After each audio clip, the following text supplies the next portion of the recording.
Salut à tous, si vous vous intéressez aux technologies nomades, alors vous savez sans doute que Motorola vient de renouveler sa flotte. Le constructeur a ainsi présenté 3 nouveaux terminaux nomades. On a le Moto X Style, le Moto X Play et surtout le nouveau Moto G.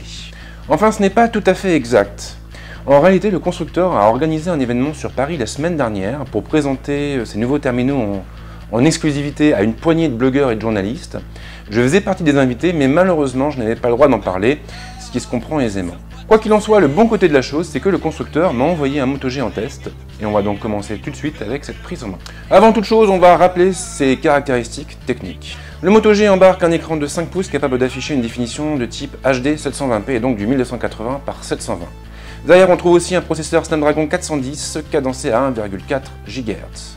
L'espace de stockage oscille entre 8 Go et 16 Go suivant les versions, mais il sera de toute façon possible de l'étendre par le biais d'une carte micro SD. Pour la partie photo, on a un capteur de 13 millions de pixels et une caméra frontale de 5 millions de pixels. En dehors du Wi-Fi, du Bluetooth, de la 4G, on a aussi une batterie de 2570 mAh. L'autonomie annoncée par le constructeur est d'une journée environ.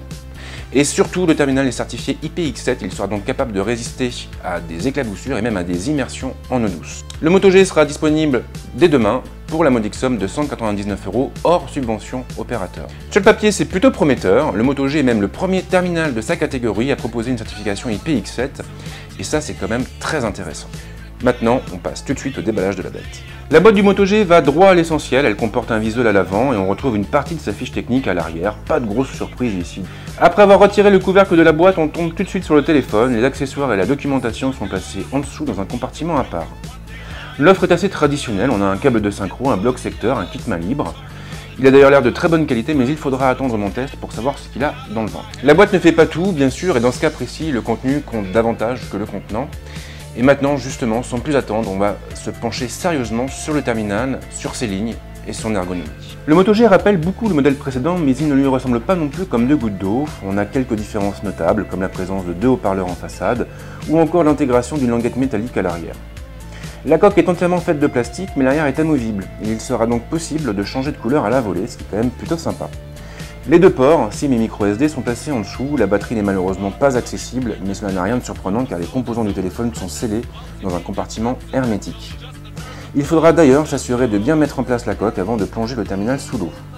L'ergonomie est plutôt conventionnelle, tous les boutons physiques sont regroupés sur la tranche droite, et la prise casque se trouve pour sa part sur la tranche inférieure. Le connecteur, bien sûr, est placé de l'autre côté. Le Moto G est plutôt joli à regarder, alors c'est vrai qu'il ne réinvente pas la roue, mais en même temps, on a ce système de coque interchangeable qui est plutôt sympathique et qui devrait, à mon avis, plaire à pas mal de monde.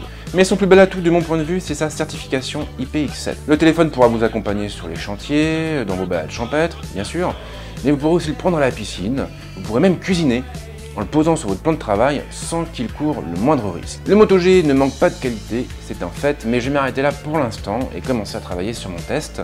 En attendant, si vous avez des questions, les commentaires sont là pour ça et surtout, n'hésitez pas à vous abonner à ma chaîne pour ne pas louper mes prochaines vidéos.